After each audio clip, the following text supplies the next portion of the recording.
Welcome to Wholesale Hotline. I'm Brent Daniels. I'm Jamil Damji. And I'm Jerry Norton. And I'm Morby. Every week we bring you the best information on real estate investing. Be sure to participate in the comments. And subscribe. Wholesale Hotline!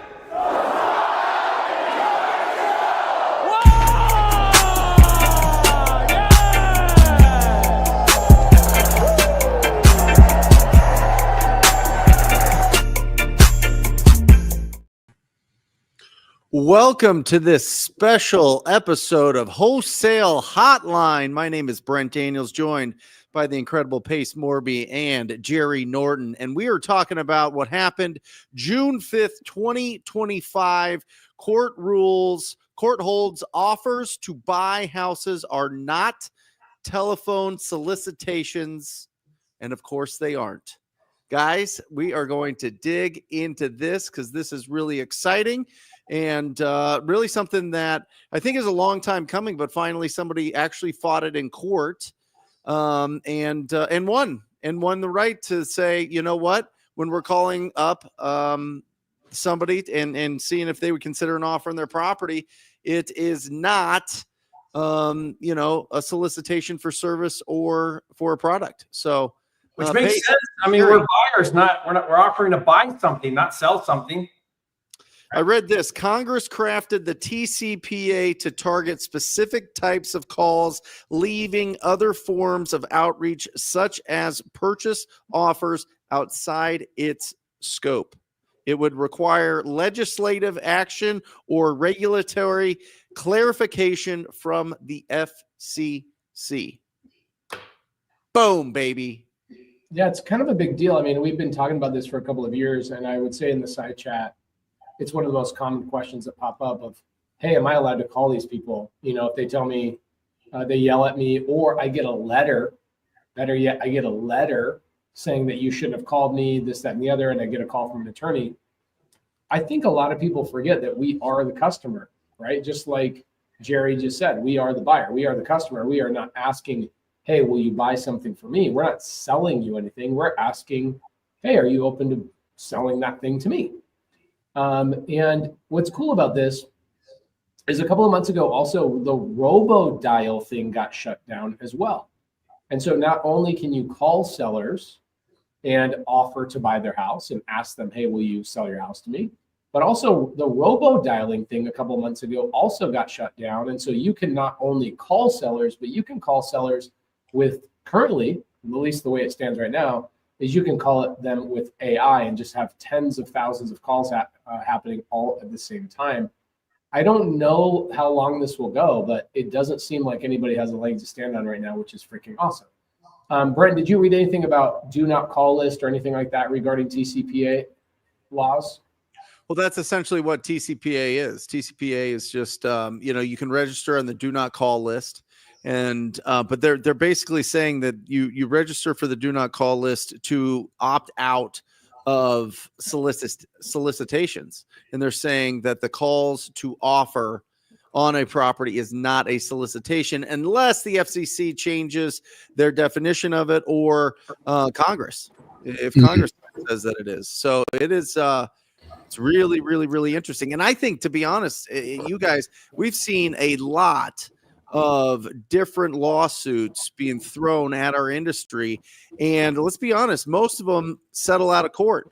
A lot of them don't go the full length to put it in front of the judge to get an actual ruling on this because, the appeal of, hey, if you just settle for $10,000, $20,000, $30,000, you're not going to have this long drawn out court case that's going to cost you all this money. But somebody with deep pockets, and we know who it is here locally, somebody that's done very well in our industry for a long time, was like, you know what, I'm going to fight him. I got the budget to fight him. I've got the cojones, so to speak, to fight him, and we'll see how this shakes out. And it's really interesting that it happened. Yeah, it's cool. I think it's really good for newbies that are afraid to pick up the phone, or better yet, I think it's better for the newbies that use it as an excuse to not pick up the phone, right? They'll go, well, I'm not supposed to be calling, and is there something better? Now, Brent, you guys aren't doing any cold calling right now. Everything you guys are doing is inbound. Is that correct? All inbound. I am looking at now opening it back up. Yeah. Opening back up, hiring 4 or 5 callers, really being tight on the filters coming in, so it's not overwhelmed. The problem that I had in my business, Pace and Jerry, is we were getting, 50, 60, 70 leads to a deal when it came to cold calling. And it usually took between 90 and 120 days from the first time that we talked to the property owner to the time that we actually got paid on the deal. And so it really was clogging up my system in a lot of ways. Now, if you're doing this independently, if you're doing it for yourself, go bananas, right? I mean, You're going to do so much better numbers. You're going to need a lot less leads. You're going to really sink your teeth into these opportunities and see them through the finish line. But if you're hiring other people to do it, you have to kiss a lot of frogs or tighten up the filters of what they're sending into you as a quote unquote lead. Would you agree, Jerry? Well, yeah. And you know what I find ironic with this? This is like such a win for us, and we need a win right now. With all the wholesale regulation, they did clarify that real estate agents who cold call to solicit listings is soliciting. Oh, so, yeah. Because they're offering a service to help somebody buy or sell real estate. You are then trying to sell, right? Unlike us trying to buy. So it just cracks me up because they, NAR in the real estate industry, the real estate agent industry has been working so hard to like come down on wholesaling and ban wholesaling and create all these laws. And here this one comes out actually in our favor for once. So it's kind of cool. That is interesting that even an agent is soliciting, but we as wholesalers are legally not. That is so freaking great. What a big win. Service. It's a service that they're providing. They're literally applying for the job of selling somebody's house as opposed to, hey, I want to buy your house. I want to give you this money to be able to buy your house. You know what I mean? It's really interesting that I'm trying to think of, and maybe you guys can do a better job of this than I can, but is there anything else that you know of, any other industry where they call out to offer somebody that answers, offers them money for something or offers to buy something? Is there anything else that this is like that you guys can think of? Maybe in the chat, put it in there if you guys have some experience with it. I can't pull anything out that's similar to, hey, let me buy your house. Maybe let me buy your car, right? I saw that you registered with these cars. Do you want to sell your car? I don't know. But people don't call car owners and say, do you want to sell your car? I don't think that's a thing. Right. So, I mean, is there anything else like this? I don't think so. Charles Madden says, this is actually an interesting thing. He asked a question, which then gives me another question on top of it. Hey guys, you've been in this industry and maybe some of you are licensed. Maybe you can tell us if all 3 of you are licensed agents just to get the license. This is actually a conversation we're going to be having up on, I believe, June 25th. I believe we're going to be doing a Wholesale Hotline episode about the Wholesale Association. Jerry, you are currently licensed, right? Correct, in Michigan. And what percentage of your deals are in Michigan? Well, I mean, I don't actively use my license for traditional real estate, so I don't show homes or list homes very often. I hold my license for a few reasons that just facilitate the investing side of things.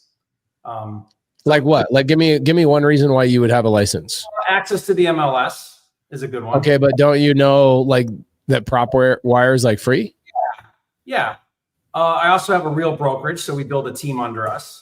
So there we go. Okay, that makes sense. So from a standpoint of, hey, people respect you, they see you on YouTube, they want to go and become an agent underneath you. There's a money-making opportunity there for you.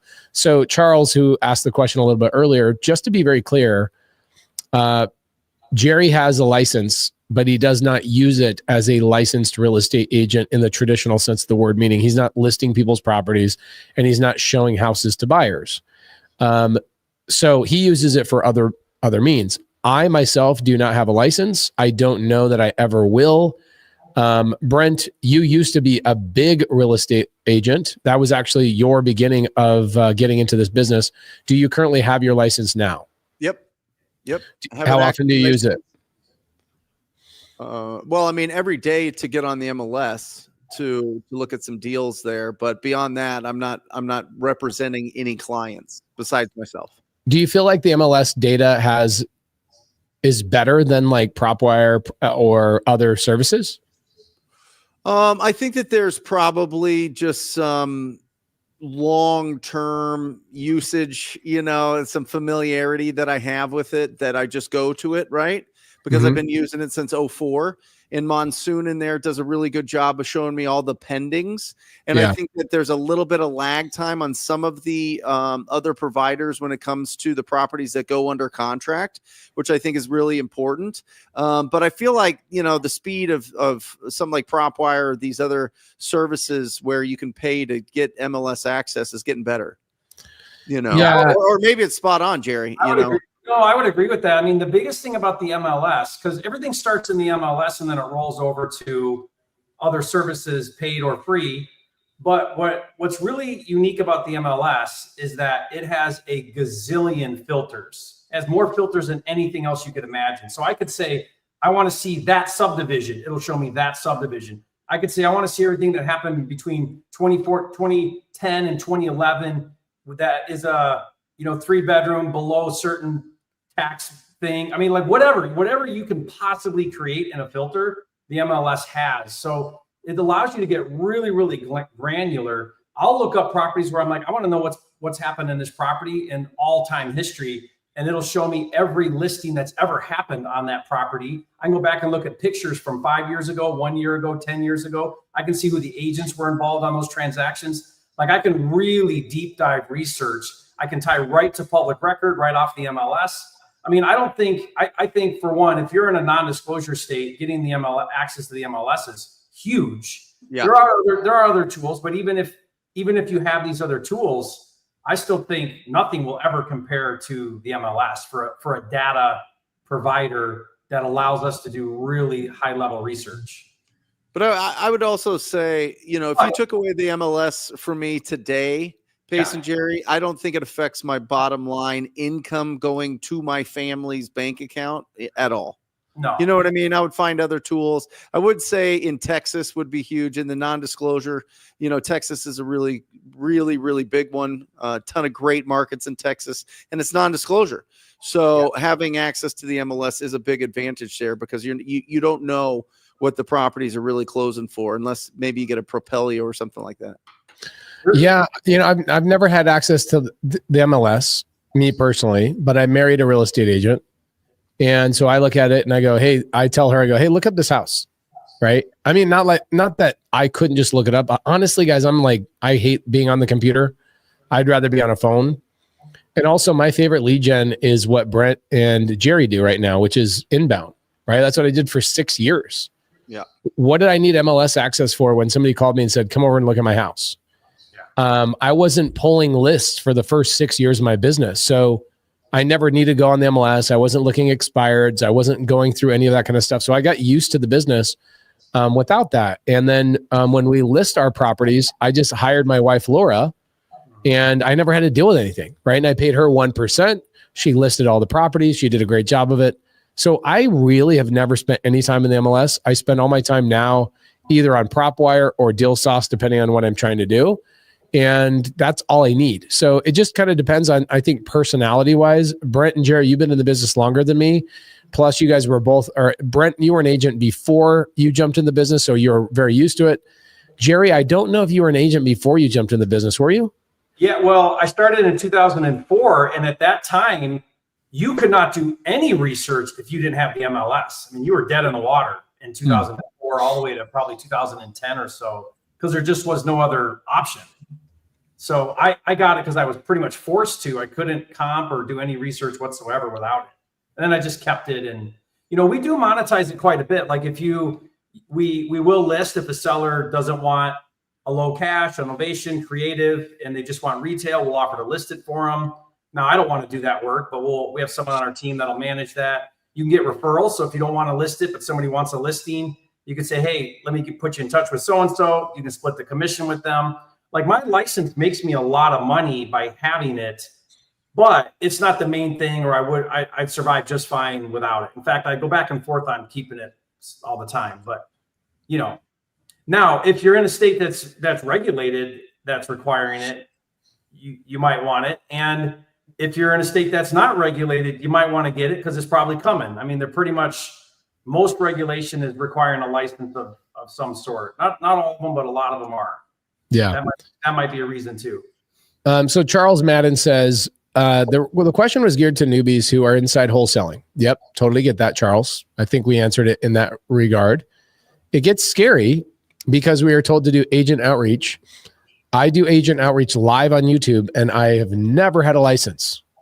And when the agent asks me if I'm licensed, I say, absolutely not. I will literally tell an agent, why would I do that?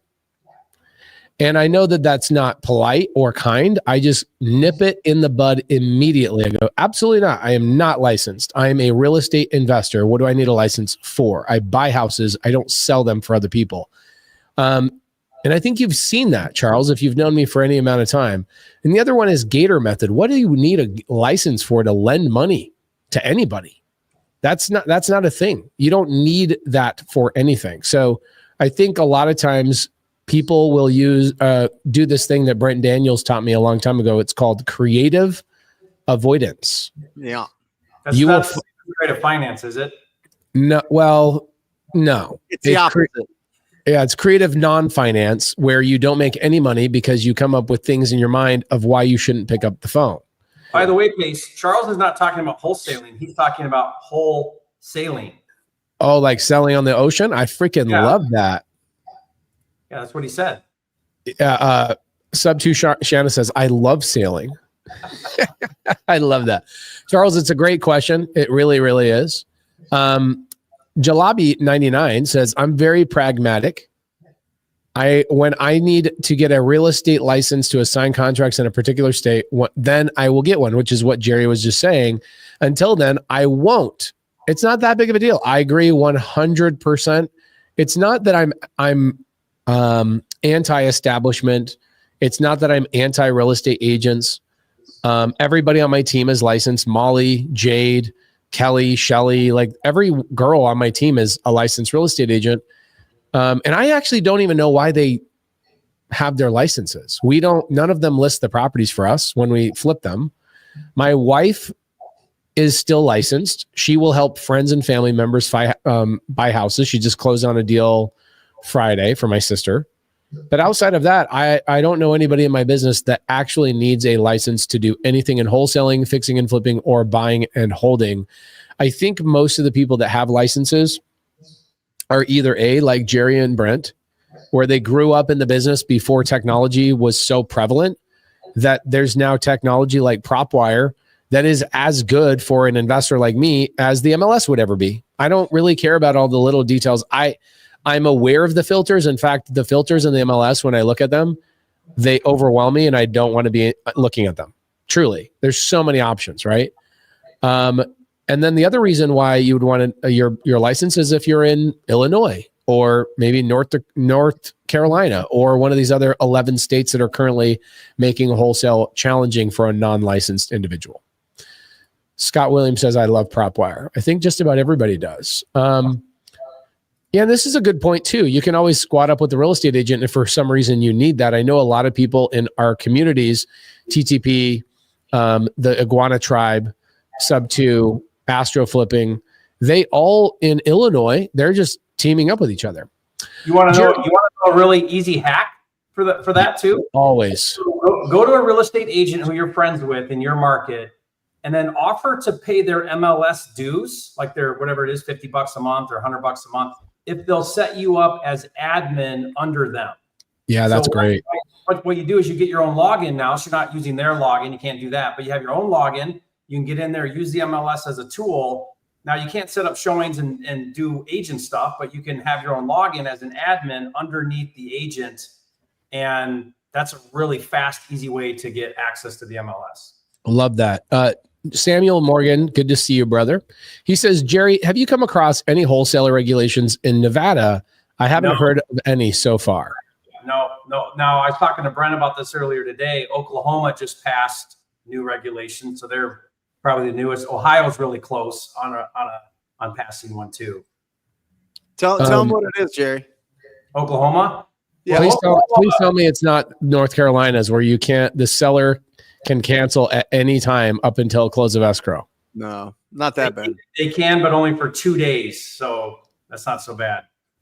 Yeah. So Oklahoma already had regulation in 2021. They passed where if you market contracts, you need a real estate license. So what everybody did, in fact, I have a full-time active operation in Tulsa, is we double close every single deal. In fact, our title company double closes an escrow for us, or what we call dry closing. So we use the funds from the cash buyer to fund the first closing with the seller, and we don't even have to come up with transactional funding. So everybody did this workaround in Oklahoma, which was double closing. Well, Oklahoma wisened up, and now they closed that loop. So the new regulation, they redefined wholesaling to include double closings. So if you double close, it's wholesaling, and you're back to needing a license, and you have to follow some new disclosure.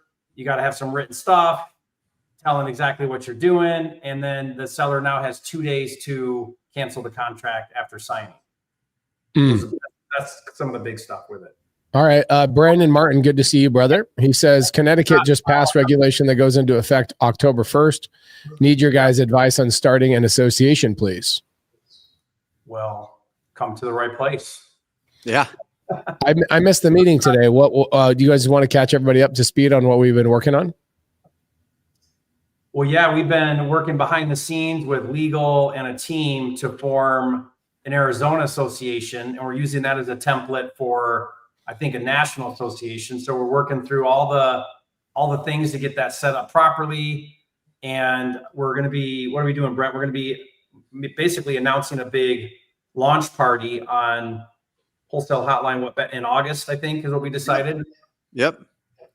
So yeah, we're pretty excited to roll that out. Everyone's been working hard behind the scenes. We've been putting our own money into paying the legal and guys, it's not cheap to get something like this going, but we're going to start in Arizona because Arizona right now has an attorney general who's aggressively anti-investor, especially anti-wholesaler, anti-landlord.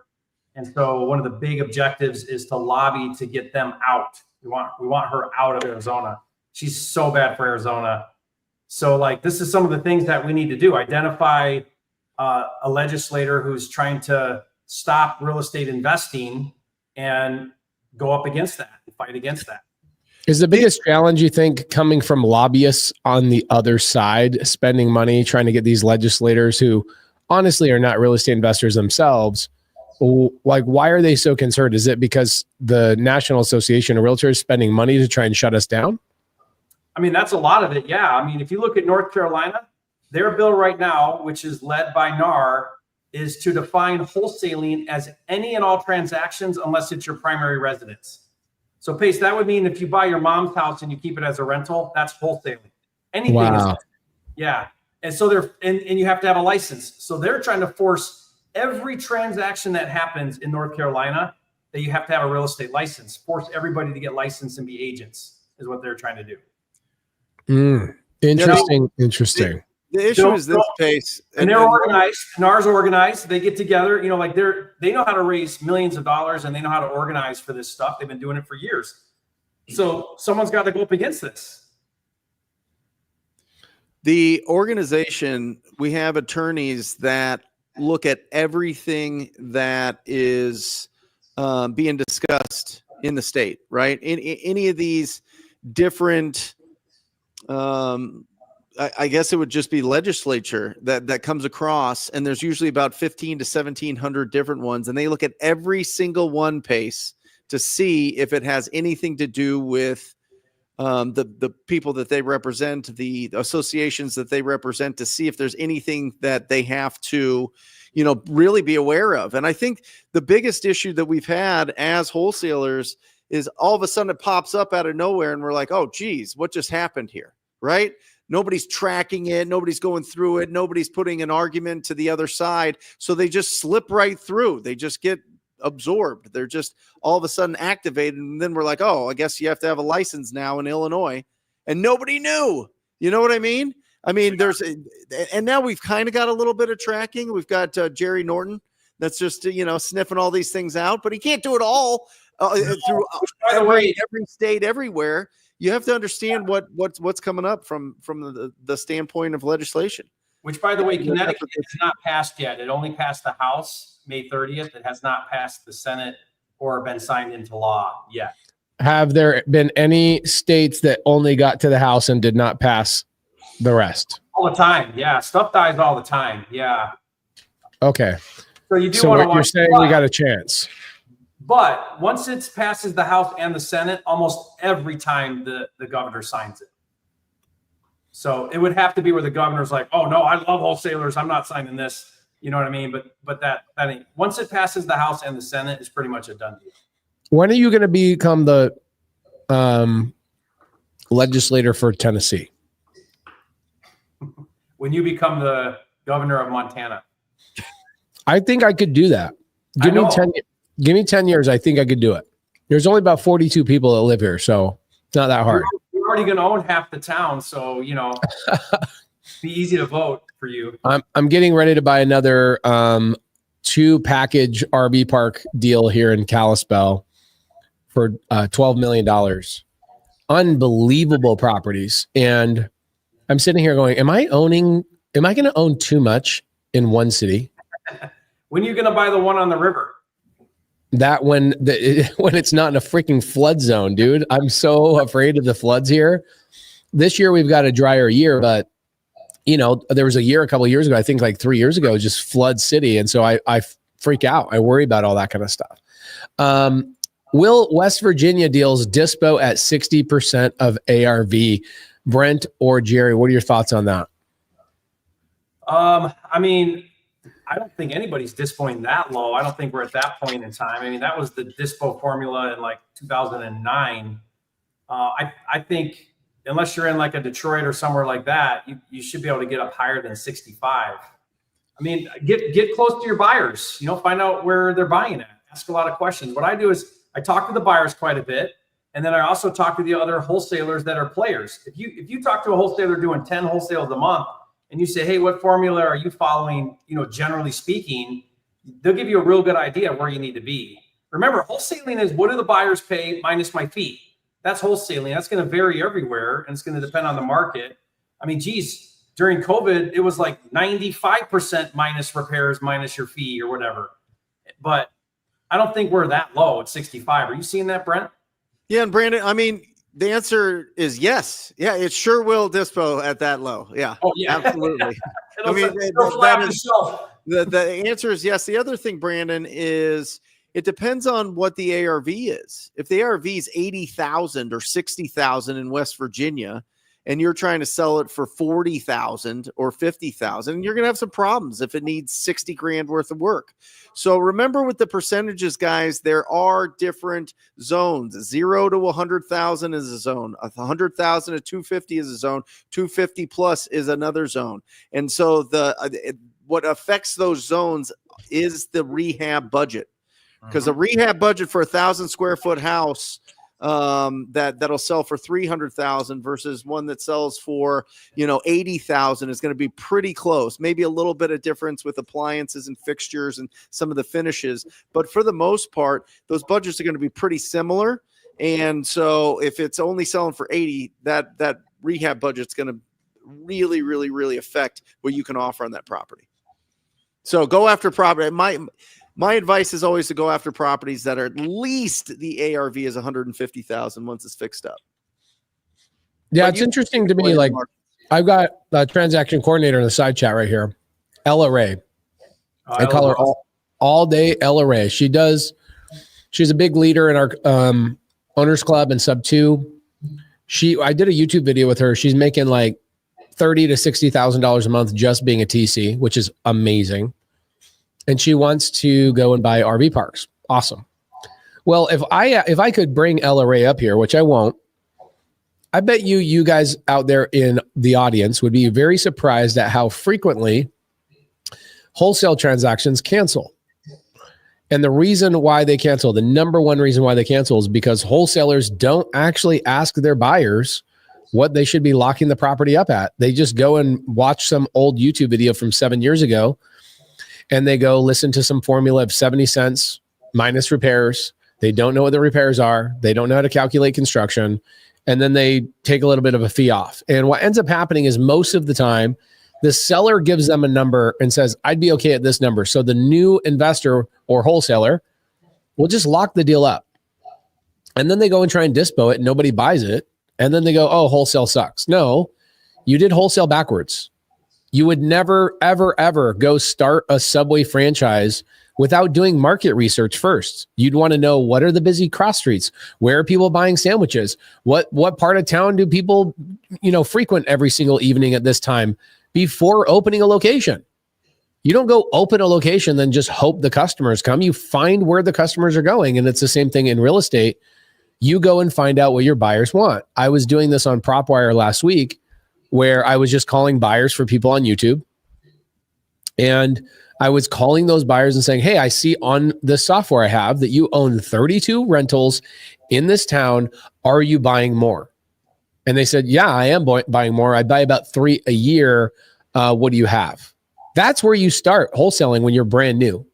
Now, Jerry and Brent and myself, can I make a call to a seller and know what I should be buying it at? Yeah, because we've done thousands of deals. But when you're brand new, the first person you should be calling is a buyer, not a seller or not an agent. Do you guys agree with that?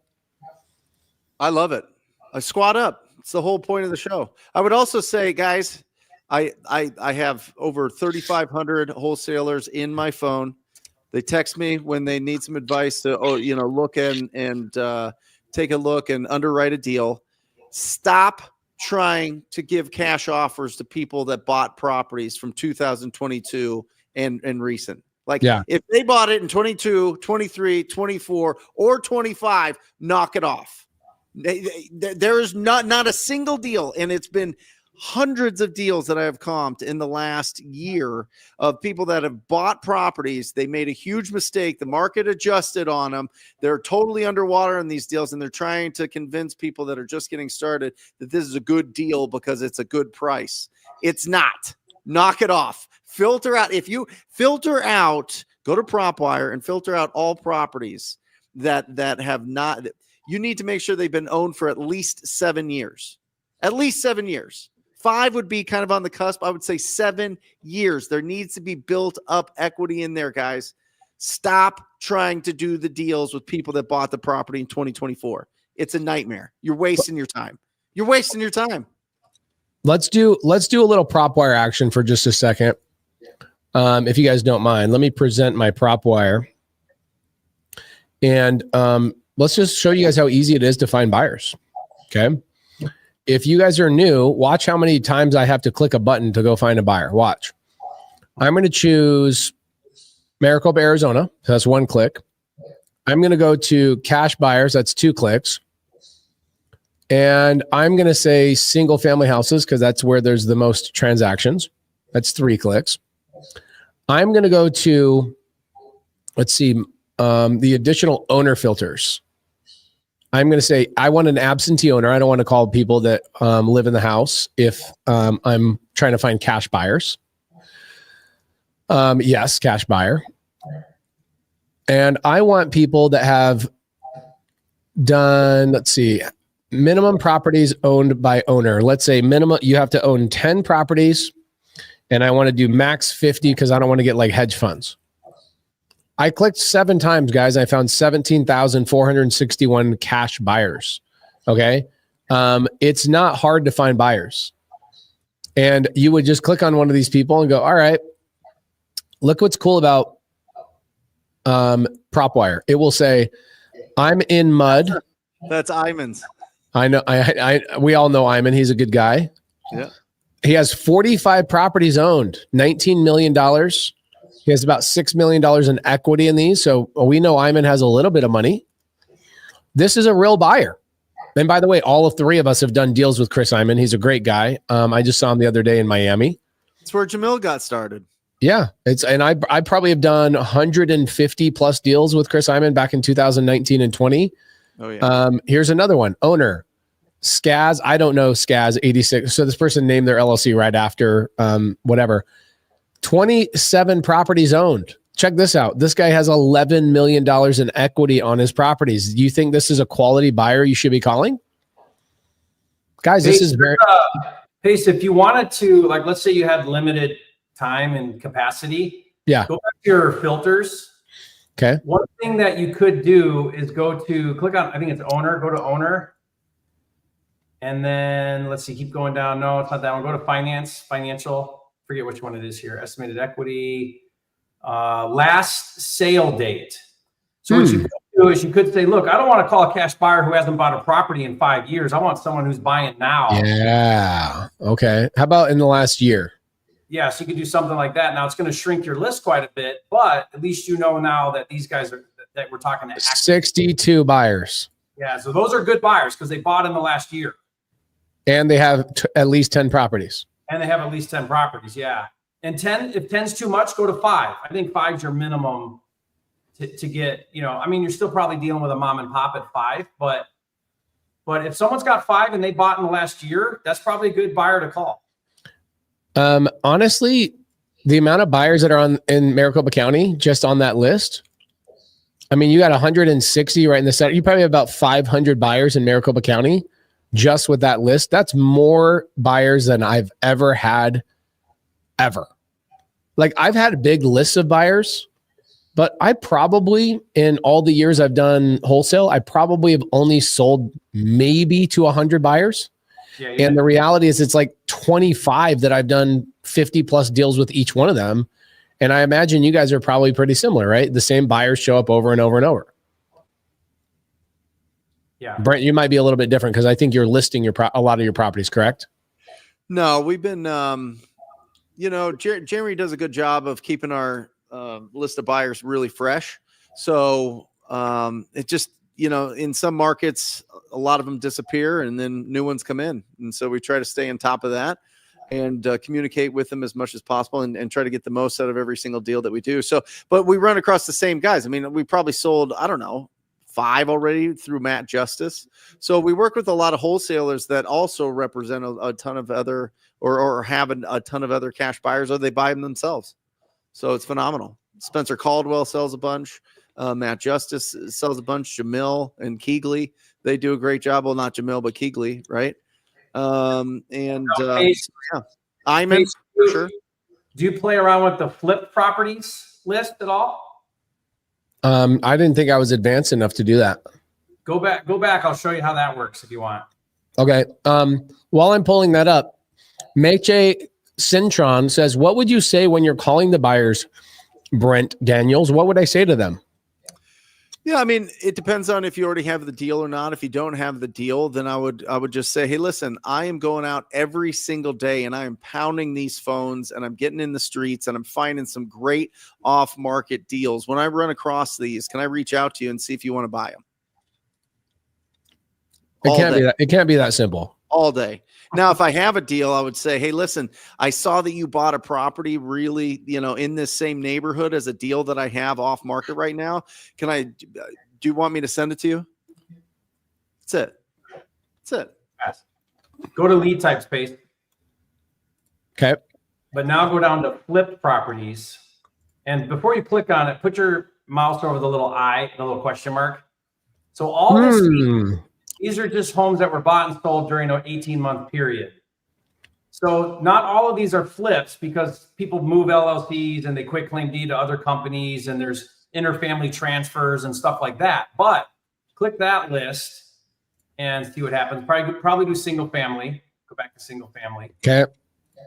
Now, there's going to be some redundancy with the cash buyer list, obviously. But if you're specifically wanting to try to find just flippers, then this is a great list that you can go for. Yeah, you can put some of those same similar types of filters.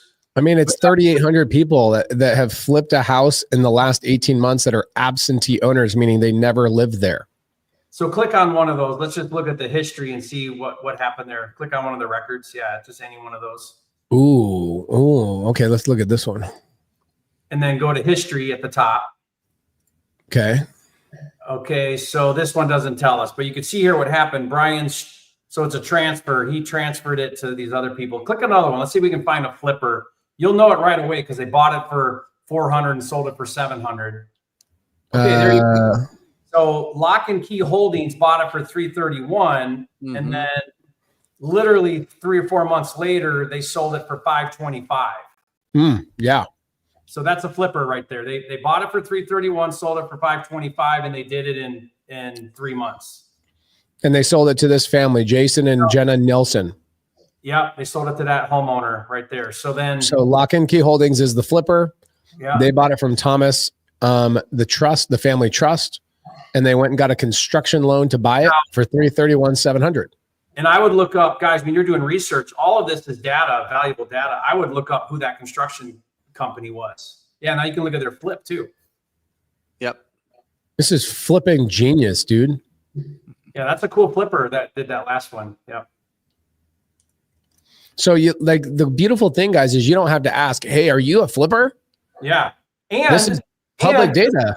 Let's say, Pace, you had a deal in that neighborhood and you looked him up. Well, you know he paid $331, so you know what your buy price is. Right.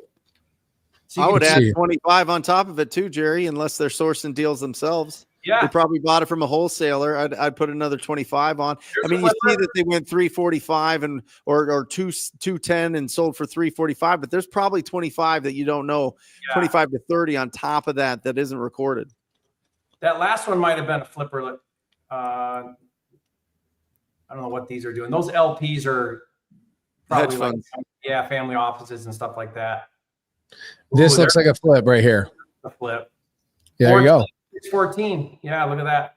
So who's CNJC Investments? They bought it for 410, sold it for 614, and they did it in about 6 months. So Frank West Capital, we're friends with. Yeah. We all know Frank West Capital. Yeah. They're hard money lenders in town and wholesalers. They own a We Buy Ugly Houses franchise, so they send out direct mail. That's how they get their deals. They close on it for $342, sold it to these people. Interesting. I wonder why they held on to it for 10 months.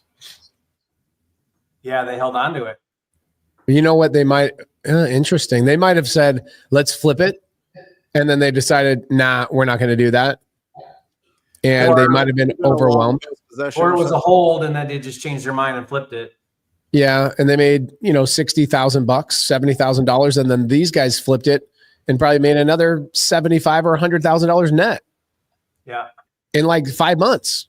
But see, Pace, I can very quickly learn who the players are in town. I know Frank West Capital now. I know there's a CNJC Investments. Who's that? Like, your job as a wholesaler is to figure out who the players are in town and make friends with them. Can you go back to that real quick, Pace? I just want to point something out. I don't know if it'll pop back up, but the original price on that, guys, was $342,000. 342,000, and then it sold fixed up for what was the end price? 614. 614. Somebody got a deal that fixed up worth 614 for 342. Guys, this happens every single second of every minute of every hour of every day. There are more deals than there are wholesalers going after them. There are more deals than there are the investors that are ready to flip them. There are more deals sitting out there just waiting for you to have a quality conversation with them. You can have all the tools. You can have all the scripts. You can have all the support. You can watch all of our videos, subscribe to all our channels, listen to all of our podcasts. But if you don't take massive imperfect action and have a quality conversation with that property owner, we will get those deals. You won't. Mm-hmm. That's the fact. Look at this juicy deal right here. Look at this. Come on. $700,000 spread in less than 5 months or 6 months. Guys, I am telling you, if you have financial issues in your life, it is all solved by you just picking up the phone and talking to people. All of it. Every financial issue. I don't care if you're in massive debt. I don't care if you owe the IRS a ton. I don't care if you've got you've got kids and you've got all these other responsibilities. If you want to change your financial life, it is literally one conversation away. You don't know. Look at this. This is proof. I'm not just saying it for hyperbole and saying it to be bombastic and all this other hype type thing. It is we see these deals every day, don't we? Yeah. Look, I mean, this deal literally just sold a month ago and the people had a $700,000 $100,000 spread between what they bought it for and what they sold it for. I would estimate on their renovation, they probably spent $200,000 on a renovation, good flooring, decent kitchen.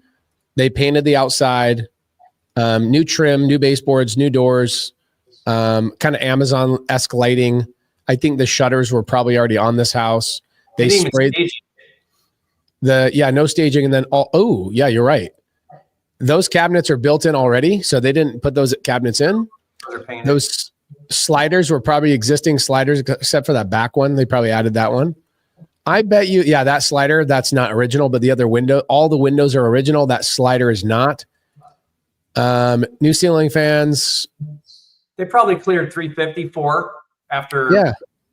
Can you go to my flip that we just did right now at 325 Red Rock in Gilbert? Ace, let me show you something real quick here. Go back over to the cards on the right. Okay. Which ones? There. Go back to your filter that you just had in the Maricopa one or whatever. Okay. I just want to show you something that maybe you didn't know. Okay, so under each card there, below the square footage over on the right-hand side. Oh, over here, yeah. Yeah, so scroll down right there underneath right there. We identify all of the filter types that property matches. So you can see, like, go down the one below. It says +3. So if you click on the 3, it'll tell you cash buyer, flip property, high equity. You go down the one below there. It was an absentee owner. It's a flip property, and it's an MLS sold. So at a glance, you can quickly look at each of these, and you can know, okay, what's going on here at a high level. I can see all the things that happen here with this property. Yes. Guys, it's getpropwire.com is the domain. Getpropwire.com.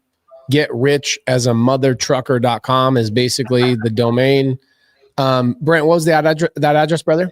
325 North Red Rock, 2 words. Probably Gilbert. Get rid of the North. Just put N. Yeah.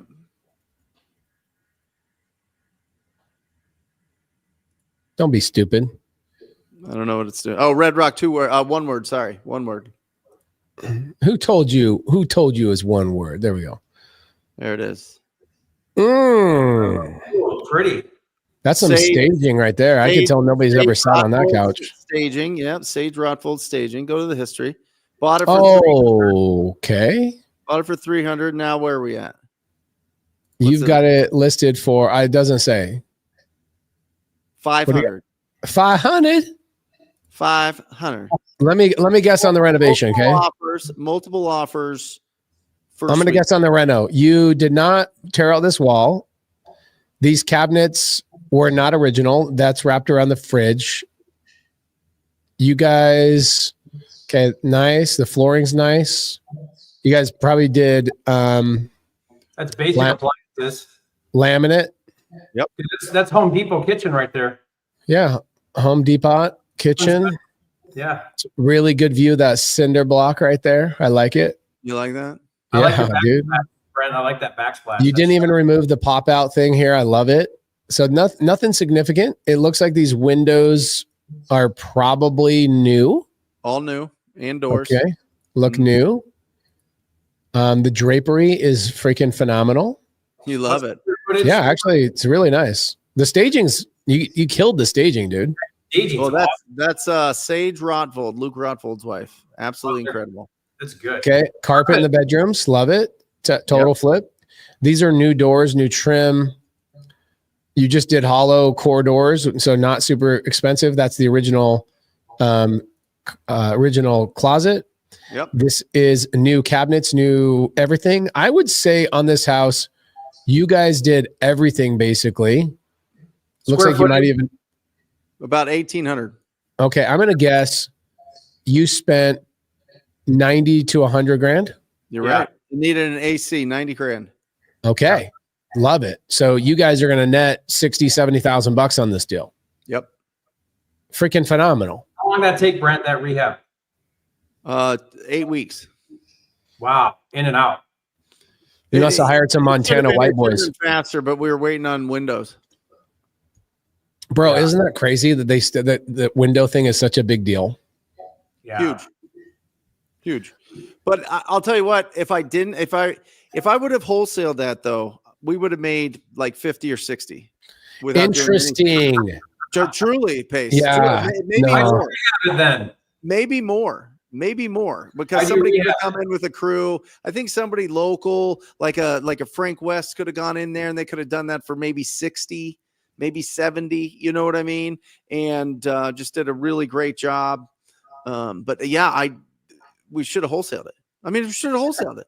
It was the exact time. Literally, I was like, well, maybe I'll do some flips because that huge lawsuit that hit in our area here. I was like, oh, I better change everything to flips. I got to flip everything. I'm not going to, all this stuff. And I freaked out. It was an emotional decision. And I screwed the team because we should have had that money in our account and should have just put that back into the machine and gotten 3 more deals. But sometimes you got to do a flip and show it on Wholesale Hotline every 5 years.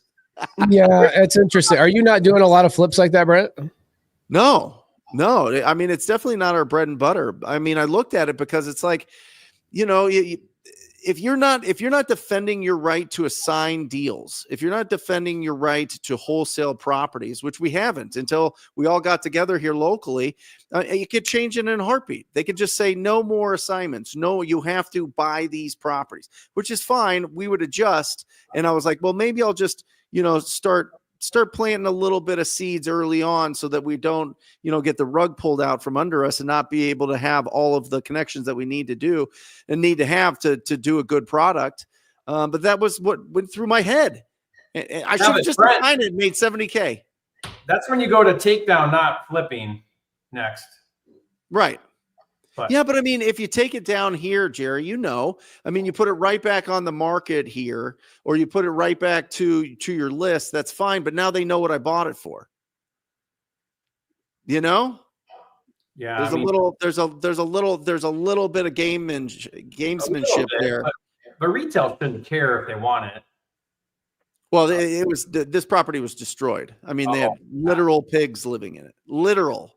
So now your buyer see what you bought it for. Like really literal or like? Yeah, a pig ate the posts in the back patio. Oh my It gosh. was all chewed up like a dog usually does, but it was a pig.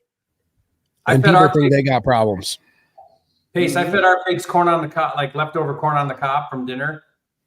Those things ate the entire thing, cob and all. They just chewed it all. My word. Yeah.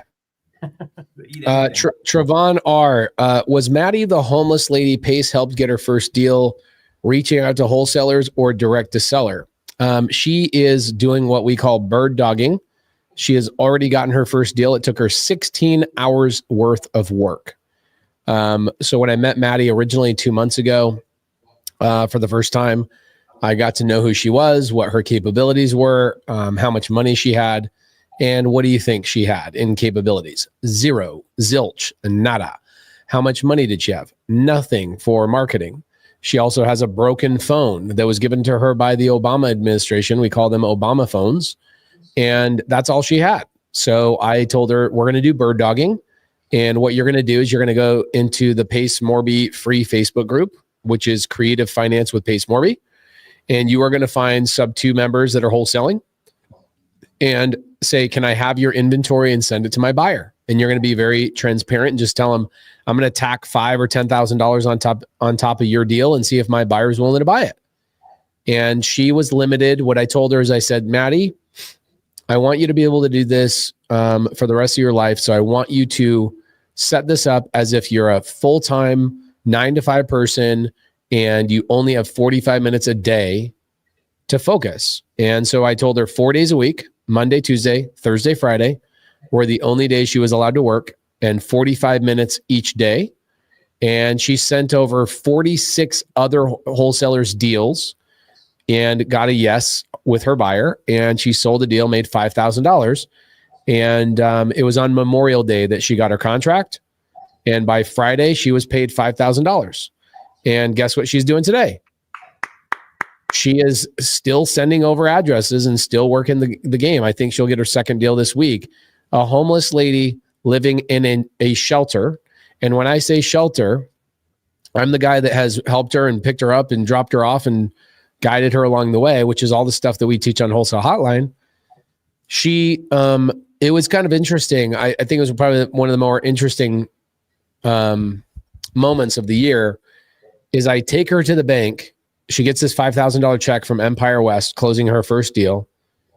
And she couldn't believe it, right? And guess what? Neither could the bank, because the bank would not let her deposit this in her account because they said, lady, you have not had any money in this account in 4 years. And you're telling me you all of a sudden have $5,000? So she had to come outside to me, ask me to come inside, verify who I was, and then I had to show them my bank account. It was a whole thing. This lady finally gets them to deposit the money. They only make $100 available, but she felt like she won the lottery. And then I drop her back off at her shelter. And as I'm dropping her off at the shelter, this is the week after, or the Friday after Memorial Day, they frisk her to get into the shelter. Like, guys, that's where she lives right now. She doesn't live wherever you guys are. She doesn't even have a car to sleep in.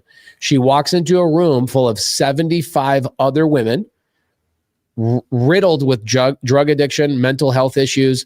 She carries around a razor blade to protect herself. And this lady got a deal from her shattered Obama phone in 16 hours worth of work with less than 3 hours worth of training. So you absolutely can do this business. Anyway, it was really interesting. When I saw her the following day after she got the check, she says, I was so embarrassed, Pace, that you stood there and watched me get frisked to go into the shelter. And I said, why would you be embarrassed? Like, I'm your friend and we don't judge each other. And she said, I've never been so demoralized. I was a stay-at-home mom until I was 55 years old. And she had never learned how to make money. And when she was 55 years old, her husband died and she didn't know how to survive. And so she tried to rely on friends and family. Nobody helped her. And she said, well, I'll just drive across the country in my car and I'll find this friend of mine that I went to high school with that's in Arizona. So she drove her car from Connecticut to Arizona using the last money she ever had to her name. And her car broke down a week after she got into Arizona. It overheated from how hot it was. Her friend abandons her for a man. I'm moving in with this guy. Sorry, there's no room for you. And Maddie says, well, I'll just sleep on, I'll sleep on the bench. I'll sleep on a park bench for one night. And one night turned into 4 years.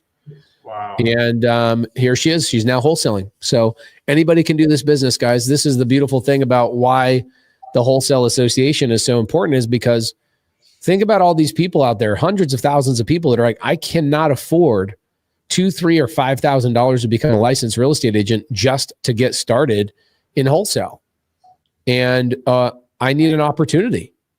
And what is going to be available in 5 years? Is Uber Eats going to be around in 5 years? Is Uber at all? Or let's say Lyft or any of these services, are they going to be around for human beings, or are they going to be replaced by robots or automated cars? Wholesale will be one of the only businesses that will still be around that you can jump into without a license. And so we've got to protect this business at all costs. Jerry, Brent, how does a wholesaler join the Wholesale Association? I'd like to share this with all my wholesalers I'm connected to. This came from Money Minds. Yeah, we're going to be providing a link once we do the announcement for the big launch party. So stay tuned. We'll let you know we're working on that. And it's going to take some money. Like, we're going to ask for donations. Every little bit helps. And to do the things we want to do and to protect our industry, everybody's got to chip in, I think, and we can make a difference. I used to think that it was like unsalvageable, like we can't rehab wholesaling, but I don't know. I feel kind of renewed energy around it. I feel like I think there's enough of us that care and are willing to step forward and contribute either time, money, whatever. I think we can reverse some things and make a difference, or at least slow it down. I mean, if we can at least slow it down, that's even good. Yeah. Michael Padon says, what software do you use to pull a list, Privy or Prexy? I stopped using Privy about a year ago. Privy was a good software, but here's the challenging thing with software. There's always a new kid on the block. PropWire has beat out Privy and some other ones in my mind. Again, go to getpropwire.com, becomeabillionaire.com is basically what it should be replaced to.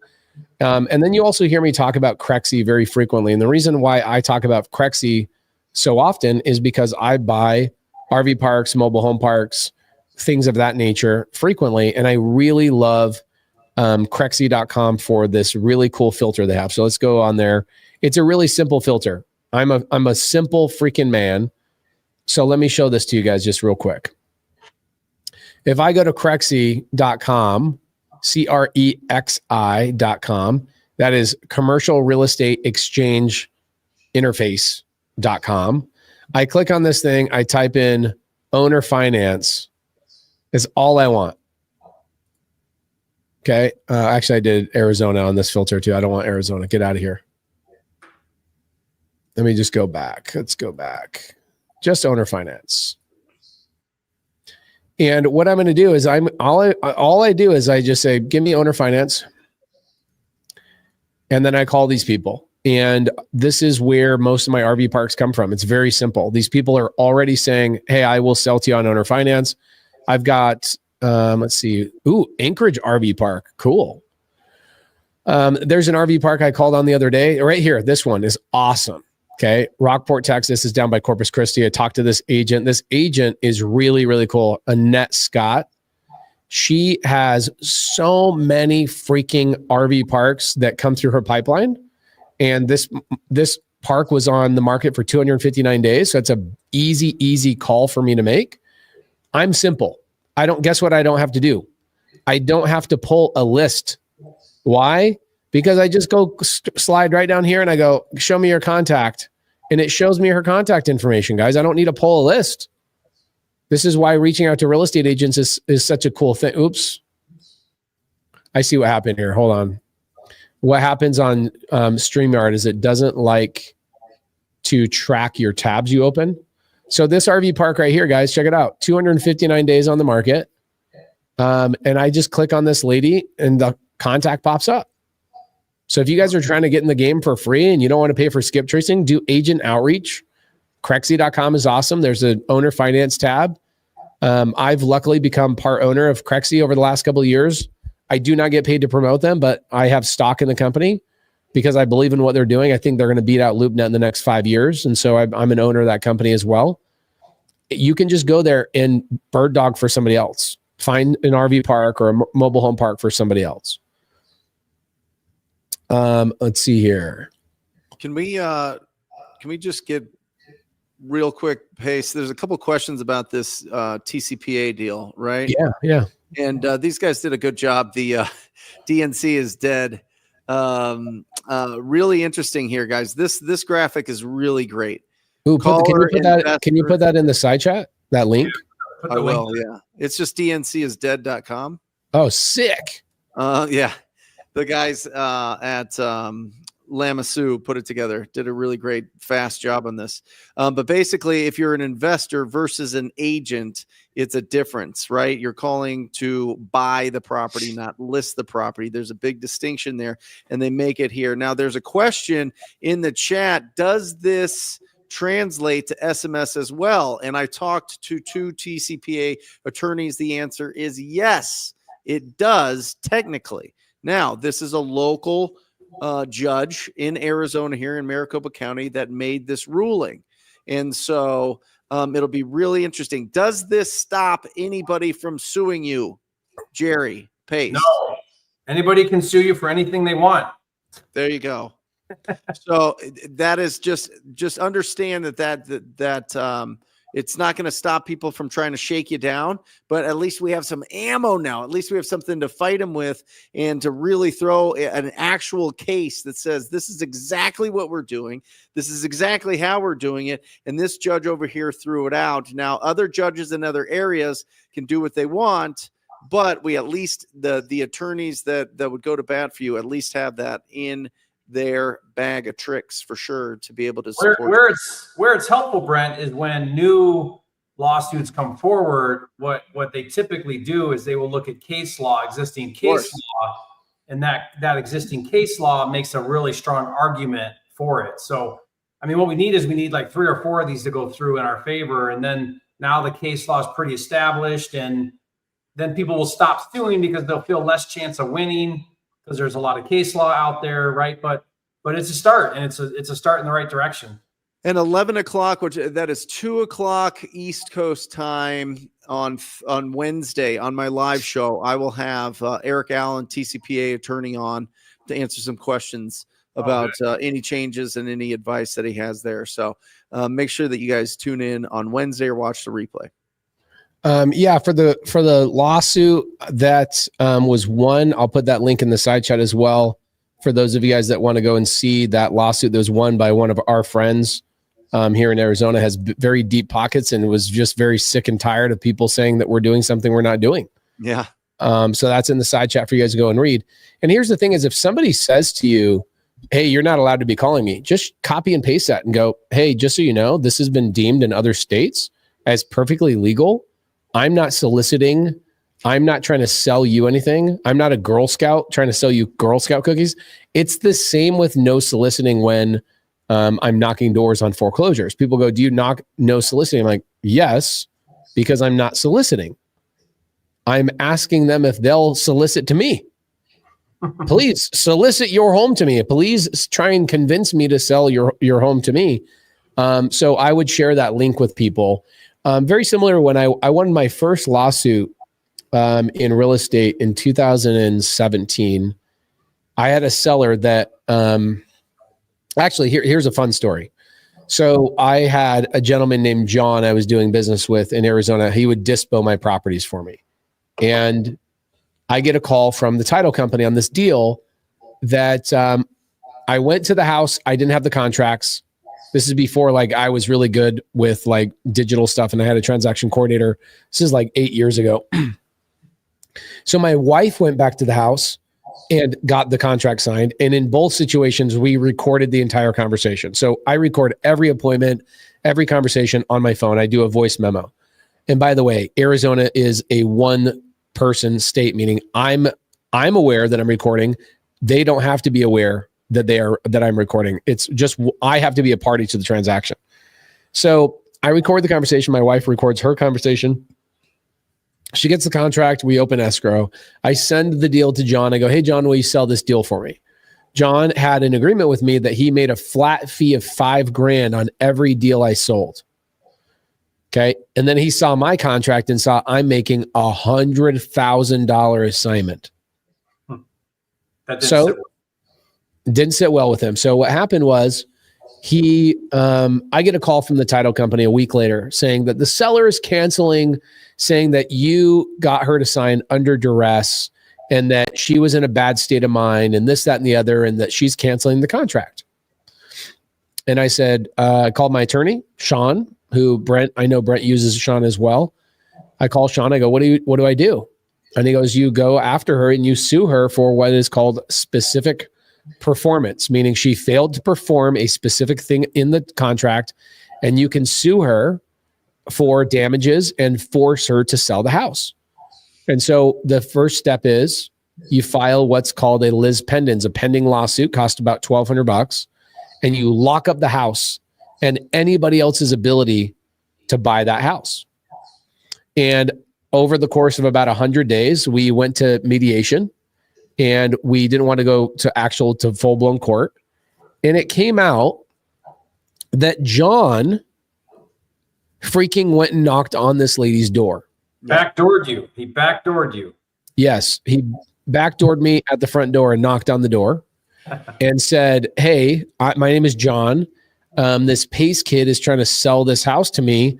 And I see how much he's paying. And I'll pay you $5,000 more than he's paying you. And the letter she wrote and the email that she wrote to the title company was so sophisticated, I immediately knew it was not her. And he obviously coached her along. He wrote the letter. He wrote the cancellation. He tried to find some hole in my contract. Luckily, it was written by an actual attorney, and they knew exactly how to make it so nobody can get out of a contract with me. And anyway, I ended up getting the house for what she sold it to me for, minus 20 grand in damages, minus attorney's fees. She ended up losing $30,000 off of the original sales price and was forced to sell the house to me. Why do I tell you this story? I tell you this story because anytime a seller tried to cancel with me in my wholesale business, I sent them the link to the settlement of this situation.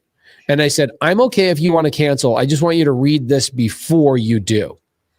I've never lost a cancellation where a seller tried to cancel on me, and this is what happened to the last lady. Guess what happens every single time? They buckle 100%. And so what I would do with this link that you guys have is that link is power. Is it going to come up that often? No, maybe once or twice a year, but keep it in your back pocket. When somebody says, you're not allowed to call me, I'm on the do not call list, and they're yelling at you and threatening a lawsuit, send them that link and go, I did nothing wrong. You just have an opinion. And sadly, it's a different opinion than this judge has already ruled. And go forward with confidence that you're not doing anything wrong when you're calling people, because you are not trying to sell them a service. You are buying their property. Okay. Ingrid says nobody likes to be backdoored, exit only. Ingrid, always. This is why we think you're one of the boys. We love you. You're incredible. Ingrid Hernandez is amazing. Okay. So you have a deal under contract. A wholesaler comes in, says he's interested, and puts $5,000 deposit. 3 weeks go by, title is cleared, everything. Let's see, where is this? Anthony Cruz. Where's the rest of this, Anthony? It's at the very bottom. Yep. You have a deal at the very bottom. Okay, everything's cleared, everything's ready to close in 5 days, and suddenly he backs out claiming health. What do we do, boys? Was it non-refundable, the earnest money? Better Should be. have been. Take the earnest money, resell it. Agreed, 100%. In fact, I'll tell you a story on a deal I just did a couple of months ago where I committed to a deal and I backed out because my team comped the property incorrectly, and I came in and go, dude, we are like 80 grand off on this comp. We are going to lose our butts. And guess what I did? I called the wholesaler and I said, keep my $5,000 earnest deposit. Just so you know, this is how I do business. You take my deposit, go sell it to somebody else. I apologize. We'll close another deal with you another day. And she has sent me multiple deals since then. I think we've closed 2. So if they're a good buyer and they're backing out on you on non-refundable earnest money, they should let you keep the non-refundable earnest money. I don't care what the reason is. Health, a thing, that. By the way, guys, there was a guy named Ruben in 2nd grade when I was growing up that this guy would fake sick all the time. And finally the teacher goes, Ruben, you're so full of crap. I don't believe you anymore. We're not going to call you out. You're not going to leave. And guess what Ruben did? He goes, oh, faking sick doesn't work anymore. I'm literally going to crap my pants in school to get out of school. And Ruben would full on dump in his pants to leave school. Man. Was it school that bad?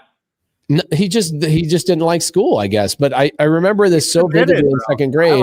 I like Ruben. Ruben's seeing what's Ruben doing now? Brent wants to hire Ruben. I bet he'd be a good wholesaler, Pace. He probably would be a good wholesaler. He hates the establishment, but he hates the establishment. Yeah, Mrs. Heredia, look at my this teacher. She says, Pace, your whole life, this is what you're going to learn. Your whole life, you are going to find people that will lie to get out of all their obligations, and they will make things up. And Ruben is a really good example of that. It freaking was tattooed on my brain that people will full on crap their pants to skip school. That's right. So guys, I'm telling you, when somebody says, oh, I'm sorry, I can't do the deal, my health. If you wanted to honor your commitment, you would have just sold the deal to somebody else. But you tried. That's just an excuse. Yeah. You tried to daisy chain the deal. You couldn't buy it. And you want to get out of the deal. You're like, oh crap, let me fake this health thing. And that's happened so many times in your life that I'm sure you're the boy that cried wolf. Nobody believes anything that you have to say. Take the earnest money and run. Yeah, car dealerships can cold call, by the way. Car dealerships can cold call people that have not expressed interest to see if they could buy their car. It's the same thing. Yeah, but who does that? Why? I just Car automobiles are cold calling homeowners. Hey, you want to sell your used car? Yeah. Every day. You've never had one of those calls? No. Oh yeah. Okay. No, I never have. Lead No. generation, baby. Morning tomorrow. Yeah, you're gonna get a bunch of them. Yeah, interesting though. Yeah. Yeah, it's interesting how Ruben was that committed, by the way, to crapping his pants. And most people can't even be committed enough to pick up one phone call and call it one agent. You know what I'm saying? Like, he probably is a killer wholesaler. Okay, so Rodolfo, what if the wholesaler backed down after a contract and I wired non-refundable EMD? Okay, what if the wholesaler backed out after the contract and I wired non-refundable EMD? That's a good question, Brent. Any idea on that? Yeah, I mean, it's with the title company or closing attorney. So either you're going to buy that house, buy the property, or if it cancels, they should wire it back to you. Yeah, I would add, if you're the wholesaler and you put down non-refundable, you better be dang confident in your deal, because your earnest money is non-refundable. You're committed now. So if your buyer flakes, find another buyer. Keep their earnest money. Your cash buyer's earnest money should always be more than your earnest money with the seller. Yeah. You know what's going to be interesting, Jerry? The more that they're really coming down on memorandums on deals, I bet you're going to see a huge uptick in specific performance lawsuits. Oh yeah. And you're going to see some real reluctancy to put down earnest money too if you can't do memorandums. Oh yeah. Because I don't want to put down a $5,000 non-refundable and then the seller goes dark and I can't get my earnest money back and I can't file a memo. Right? So like, how's that going to shake down? For the people that don't know what a memorandum is, what is a memorandum, Brent? Memorandum is just it's a recorded document that shows that you have a purchase agreement with that property, typically in the way that we're talking about it. But it's a memo that says, hey, listen, I've got this property under contract. Nobody else can buy it, basically, unless I assign my rights to it in kind of a broad terms. It clouds title so the seller can't sell it to anyone else. Yep. Yeah, it's physically impossible unless the title company screws up. And if this title company screws up and doesn't see your memorandum, you can go sue the title company for allowing that to close. Yeah. Yep. Yeah, it prevents them from getting clean title. Yep. And so you're going to see more lawsuits, I bet, Jerry. More. You could probably file the lawsuit yourself for specific performance. You probably don't even need an attorney. I mean, you don't. Once you have the paperwork down. Filing a lawsuit for specific performance is not the same as filing a memorandum. A memorandum costs you nothing. Title puts it on and you wait. Suing for specific performance, you can't sue anybody without spending 10 grand, You don't think that people will figure out the paperwork and just file it? Yeah, I think you can with a Liz pendants, like for specific performance, for sure. Yeah. Yeah. I mean, I'm a little bit, I think if I was starting out now and I've got ChatGPT, I probably could figure it out. But where I was starting out, I wouldn't even chance it. I would just hire the attorney and let them take care of it. But I think now people can. Step number one is you're filing a Liz pendants, which is acknowledged in all states, just FYI. All people in Massachusetts are like, well, they don't look at memorandums. Okay, well, they'll file a Liz pendants, which means I'm filing a lawsuit and I'm letting you know that it's pending, and it locks up the house immediately. And the cool thing is on a Liz, you could file a Liz pendants for no attorney. I always did it with an attorney just to make sure it stopped the sale, stopped everything, so I could prevent anybody else from closing on that property. Robot lawyers should be cheaper, hopefully. Yeah, they will be for sure. Brent and I talked about this. I mean, we release earnest money early all the time as a seller benefit, so they can move and stuff like that. Well, now what? You release $5,000 in earnest money early before closing.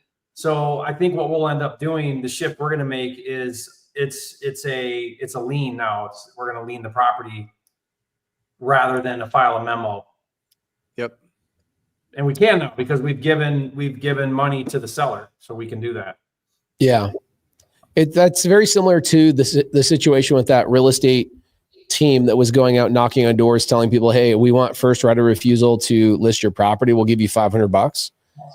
Because they actually transferred money to that person's name, they were physically able to file a lien on the property to prevent anybody. They weren't memorandums, they were full on liens because there was money that actually exchanged hands. It was genius. I think I think they got rid of that.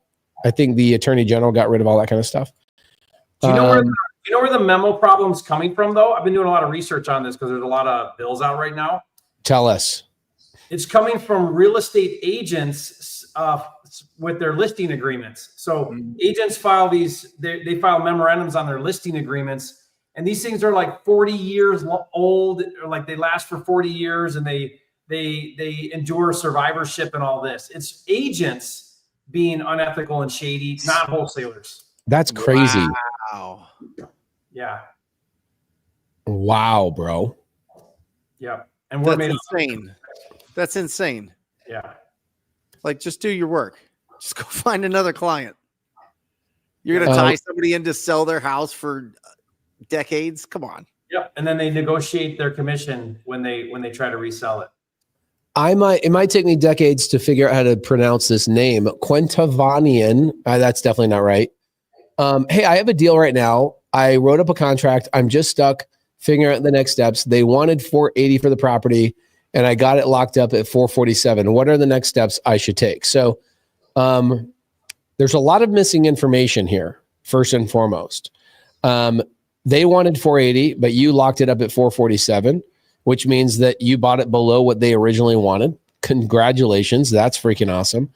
But we don't know the address, and we don't know if this is actually a deal.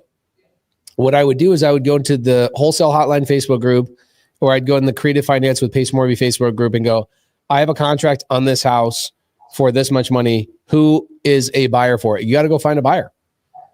Go find a buyer. Or better yet, I'll show you how to do it. Quintavarian, I'm so sorry. I definitely don't know how to pronounce your name. What I would do is I'd go to PropWire, get propwire.com. And I would go to that filter that we just did and find a buyer that's within like a mile or two of where that house is located and start calling them and saying, I have a house under contract. I think you might like, can I send it over to you? If you talk to 10, 15 buyers, you'll know exactly what the right number is because they'll tell you. Yep. My first 100+ deals, I did not comp one property. So, and I also never canceled the contract. Like that is the craziest thing. I got so lucky. I don't think I knew people canceled wholesale contracts until 2013 or 14. And I started meeting wholesalers at meetups, and they're like, oh yeah, I keep getting deals under contract, but I can't sell them. So I'm canceling. I'm like, so your buyer's backing out? They're like, no, I just can't find a buyer. I'm like, okay, man, I guess I just got really lucky. You know, I had my first mentor bought my first 100 deals. Jamil bought my next 100 deals, 120 deals. I never had to comp a property. I literally just texted them the address. So you, Jerry and Brent, you guys do a lot of inbound leads. And so I would get those leads. I would literally text them to Jamil and go, hey, what do I need to buy this for me to make money? And he says, buy it for 200. I can sell it for 210. So, if you want to give me $5,000 or $10,000, cool. Anything you buy under $200,000 is all yours. I'm like, okay, done. And then I'd go in and go, all right, I want to make 25 grand. I'm going to try and get this locked up at 175. I'd get it locked up at 175. I'd let Jamil go sell it for whatever he could sell it for, and I'd make $25,000. I don't know why you guys do everything so backwards when you're brand new. Why are you? Think about what you're doing real quick. You are going to a seller and you are giving them false hope when you have no idea who the buyer is when you're brand new. This is a real family with real situations. They have real budgetary concerns. I have a house in Fayetteville, North Carolina, I bought 4 years ago. I get a call from a wholesaler. His name's Ted. Ted. I can't remember his last name. I think it's, gosh dang it. Anyway, Ted calls me up and he goes, hey, I ran into a lady. She's in a really bad situation. She's sleeping on the floor of her house. And I'm like, okay, why? And he says, well, apparently a wholesaler locked her up under a contract, and he was supposed to close 4 days ago. I go, okay, let me call her. Let me figure out what's going on. Let me see if I can help her. So I call her up, and I still own this house to this day. And I said, hey, what's going on? She says, well, I'm sleeping in a sleeping bag in my living room. My whole entire house is packed up. I spent $5,000 on a moving company to move my stuff across the country to my daughter's house. I'm downsizing, and I need the rest of my money from the escrow to actually get myself over to Arizona. And she's like, I went over and asked my neighbor for a freaking sleeping bag to sleep in my house because all my stuff is already across the country. And I'm like, okay, what, and I pull up the address and I see the ARV's like 310. I go, what did he buy your house for? And she says 300. I'm like, ma'am, there's no possible way he's closing escrow on this deal. She's like, why? And I go, because there's no way he can make any money. He couldn't sell the house, so he just abandoned you. And she goes, no. He put in earnest money. I know he's not going to walk away. And go, did you get a receipt of the earnest money? She says, no, I didn't. I go, then he didn't put in earnest money, and you're never going to hear from him again. I ended up buying that house sub 2. I took over her 2.5% rate. Great deal for me. I cash flow $500 a month on it. But I look at this and I'm like, guys, you should not be calling sellers and negotiating with sellers if you don't freaking have a buyer, especially when you're brand new. This is what gets our industry a bad name, is that, wholesalers are out there willy-nilly. They don't have a buyer, and then you lock up contracts and you don't know what to pay. Call buyers in the local area and go, hey, I'm looking for deals. I'm banging, just like Brent said, I'm banging the phones every day. I'm TTPing all over this son of a gun. And I want to send you opportunities. When I'm negotiating heavy with a seller, can I send you an address and you tell me what I should pay for it so that I can just send the deal to you? That is how you get started if you don't know how to comp and you don't know how to value a property. You do not lock sellers up in contracts if you don't have the ability to sell it. That makes you, bro. And that's a problem too, is I think people want to leave the industry after they have too many canceled contracts to go, this doesn't work. And they want to leave. And that's not accurate. It works. My first 250 contracts, I don't think I canceled one time because my buyer told me the price before I even got the house under contract. And I like that. Samuel Morgan, this is a good one. I have one in North Carolina right now, a deal that we're wholesaling, a sub 2 deal. And I told the buyer or the seller, I said, I don't know that I can sell your house. You got a 5.5% rate. It's not the greatest. Let's do a non-exclusive option. So I'm not held to it and you're not moving boxes and you're not buying your next house. I don't know I can sell it, but if I do, I'm going to make 10 grand. Are you okay with that? That would be a non-exclusive option agreement that we've talked about on this channel before.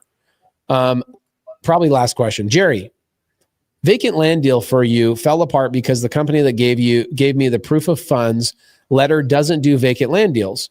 Can your team still look at the deal? I should have just used your proof of funds letter.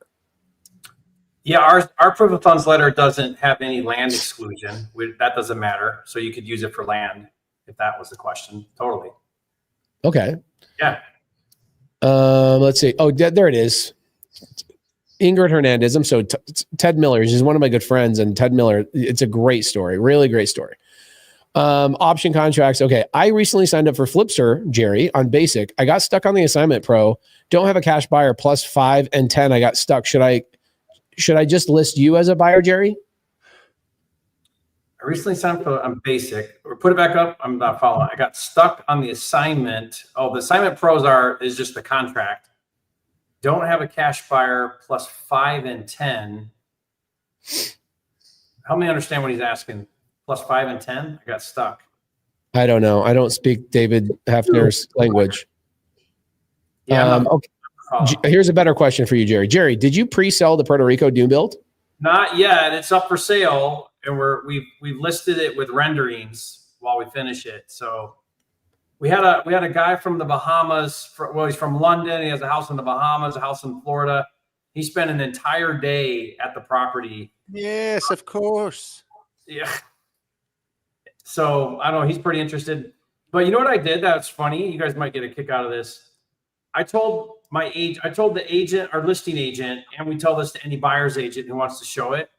I say, look, we'll pay you the commission agreed upon, but we do not want you at all part of this transaction or negotiation. You have to agree to get out of the way. We don't want you. If you have a buyer, we want to meet the buyer there, and we want to walk the property with the buyer, and you are not allowed to be part of the conversation. Go sit in your car and get out of the way. Same with our listing agent. And I'm going to pay the full commission just for the exposure, because I'm so confident that I can sell it better than any agent would ever possibly sell it. Isn't that funny? Yeah. Yeah. Okay. So your homeboy says he got stuck on questions 5 and 10 on the contract. Oh, I see what you're saying.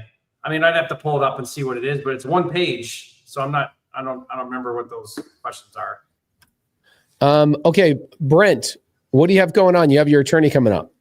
Yeah, live show on Wednesday. Join us. It's going to be a phenomenal show. Got Corey Raymond out of Green Bay, does like $3 million in Wisconsin. He's going to be on the show. We're going to have Eric Allen, TCPA attorney, to let us know all the updates there. So that'll be on the Brent Daniels YouTube channel. That starts at 10 o'clock Pacific Standard Time. So that's 1 o'clock Eastern Standard Time. So come join me. Love it. And Jerry, what do you have going on right now? Not much, just working on videos, working on deals. Got a lot of projects going on that are fun, and getting ready to road trip out to you, Pace. I'm excited, man. The summer doesn't start until you get here. I'm flying to Pebble Beach this week for Owners Club retreat. And then I'm going to be with Tony Robbins and Dean Graziosi the week after that. And then I'm spending the next 30 days with you, which is incredible. We've got, I do have a multifamily training coming up this Thursday, everybody.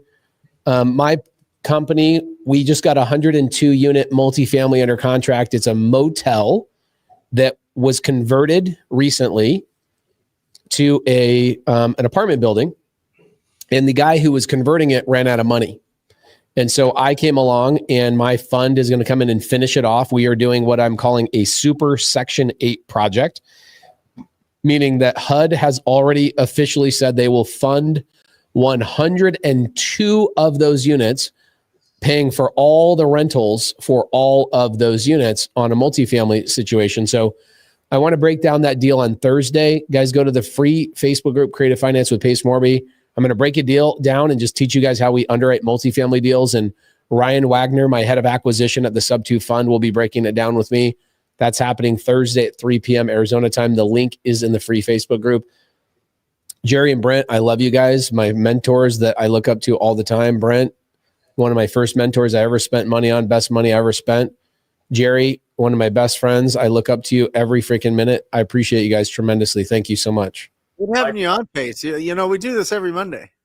I know. I've been in this fulfillment prison where my team has been putting things on my calendar on Mondays, and I'm like, please stop doing that. But they had already booked it out for like a month. So I miss you guys. Love you guys. Love you, bud. Love you guys. Guys, we will be back next week for Wholesale Hotline episode. I don't know. Do we know? 274 or something. 274. Bring your mother, bring your father. Tell them that it's real, and we will be having a lot of fun next week. Maybe we'll do some more PropWire stuff. I'm curious about maybe calling some buyers live with Jerry Norton. Guys, we love you. We'll see you next week for Wholesale Hotline. We are out. Or just say squat up. So squat up and enjoy the show. Yeah. Yeah. Okay. 1, 2, 3. So squat up and enjoy the show. What are you doing? I didn't say nothing. Why? I don't know. Okay. So squat up and enjoy the show. Cool. I think we should use the one where Jamil doesn't say anything.